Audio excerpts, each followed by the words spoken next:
अयोध्या के मिल्कीपुर में उपचुनाव होना है, लेकिन उपचुनाव के ठीक पहले वहां के सांसद अवधेश पासी का फूट फूट के रोने का एक वीडियो वायरल हो रहा है। इस वीडियो को भी दिखाएंगे, इसकी इनसाइड कहानी भी बताएंगे। ऐसा ही रोने का एक वीडियो अयोध्या से कुछ महीने पहले तब वायरल हुआ था जब मोहित खान और राजू खान के ऊपर आरोप लगे कि इन दोनों ने मिलकर निषाद समाज के एक बेटी के साथ जघन्य अपराध किया। उस घटना में इसी तरीके से फूट फूट के रोने वाले संजय निषाद थे। प्रयागराज में योगी आदित्यनाथ के नेतृत्व में हो रहे महाकुंभ के दौरान मची भगदड़ में योगी के आंखों में भी आंसू निकले। ये तस्वीर भी देश ने देखी। तस्वीर ये भी देश देख रहा है कि अयोध्या में बीते एक साल के भीतर कई मामले आए, लेकिन दो मामले ऐसे आए जिन पे सबका ध्यान गया। पहला था मोहित खान वाला मामला और दूसरा मामला है हाल का मामला जिसको लेकर राहुल गांधी ने ट्वीट किया। राहुल गांधी ने पुराने वाले मामले पे ना तो कोई ट्वीट किया था और ना ही उस पे कुछ बोला था, ना ही प्रियंका गांधी बोल रही थी। लेकिन अयोध्या में एक दलित बेटी के साथ जघन्य अपराध होता है।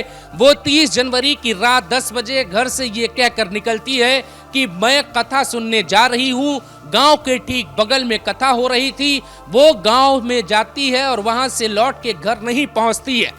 दूसरे दिन परिवार के लोग अपनी बेटी की तलाश को लेकर थाने में पहुंचते हैं और वहां पे आशुतोष तिवारी नाम के जांच अधिकारी जो केस देख रहे थे, उनको ये बताया जाता है कि बेटी नहीं मिल रही है। पहले, दूसरे, तीसरे दिन बेटी की कोई पड़ताल नहीं हो पाई। आखिरकार परिवार के ही एक सदस्य ने देखा कि गांव से 500 मीटर दूर बेटी जो है मृत अवस्था में पड़ी है। उसकी आंखों पे चोट है, हड्डियां टूटी हुई हैं। बहुत बुरी स्थिति में उसका शव वहां पे देखा गया। इसके बाद सियासत शुरू हो जाती। योगी आदित्यनाथ अयोध्या पहुंचे थे, मिल्कीपुर में चुनाव प्रचार करना था। उसी दौरान अवधेश पासी फूट फूट के रोने लगते हैं। अवधेश पासी रोते हुए कहते हैं कि मैं इस्तीफा दे दूंगा और अगर सरकार नहीं सुनती तो धरने पर बैठूंगा। पहले अवधेश पासी का रोना देखिए, क्या ये ओवर एक्टिंग है या वाकई उनके दिल में दर्द है। इसके बाद योगी आदित्यनाथ साफ कहते हैं कि ये ड्रामेबाजी नहीं चलेगी। वो भी सुनिए।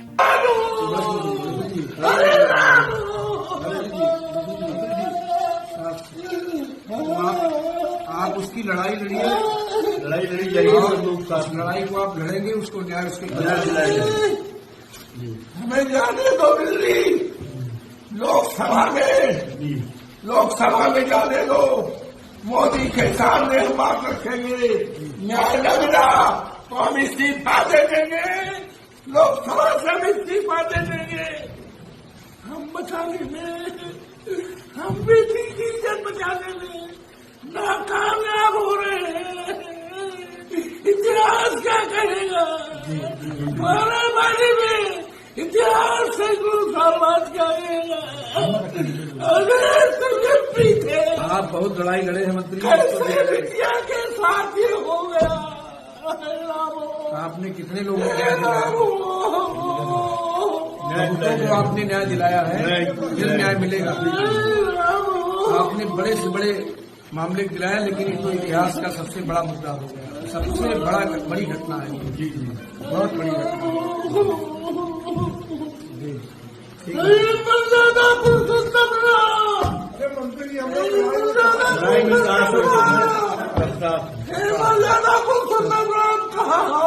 साथ में है, कहाँ हो सीता मैया, कहाँ हो?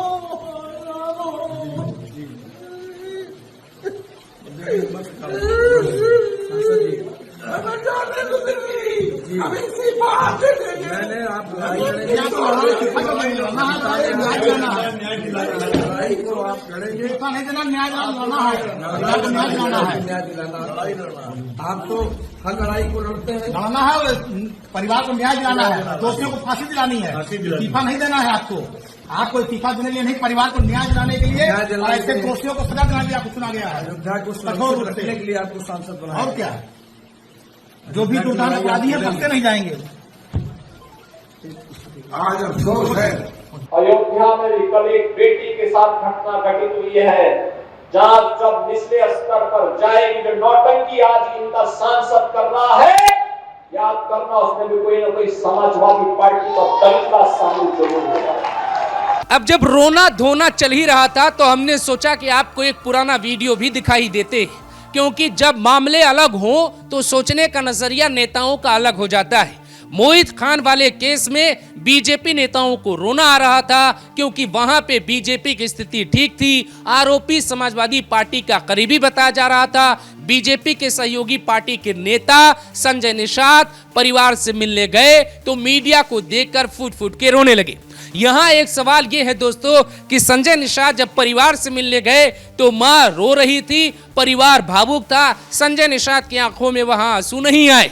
दूसरी बड़ी बात यह कि जब अवधेश पासी इस केस में पीड़ित परिवार से मिलने के लिए गए तो वहां पे भी उनकी आंखों में आंसू नहीं आए, लेकिन संजय निषाद हो या फिर अवधेश पासी जैसे ही मीडिया के सामने आते हैं रुमाल निकालकर रोने की कोशिश करते हैं या सच में रोते हैं, इसका आकलन आपको करना चाहिए।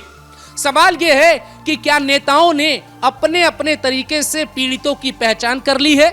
जैसे पुराने वाले केस में बीजेपी नेताओं को लगा कि ये तो अपने लिए सियासत का मुद्दा है, तो यहाँ हम रोएंगे, हम सवाल उठाएंगे। जैसे इस वाले केस में जिसमें 3 दिन तक बेटी लापता रही, उसके बाद उसका शव मिल जाता है। इसमें राहुल गांधी का ट्वीट आना, अवधेश प्रसाद का रोना, चुनावी माहौल का होना, योगी आदित्यनाथ का पहुंचना, क्या क्या इशारा करता है? जरा सोचिए, बताइए, ध्यान से लिखिए कि क्या पीड़िताओं के साथ भी हमारे देश के नेता न्याय नहीं कर पाते हैं? चेहरा देखेंगे तुम्हारी जाति कौन सी है, फिर देखेंगे सवाल उठाना है या आंखों में आंसू दिखाना है।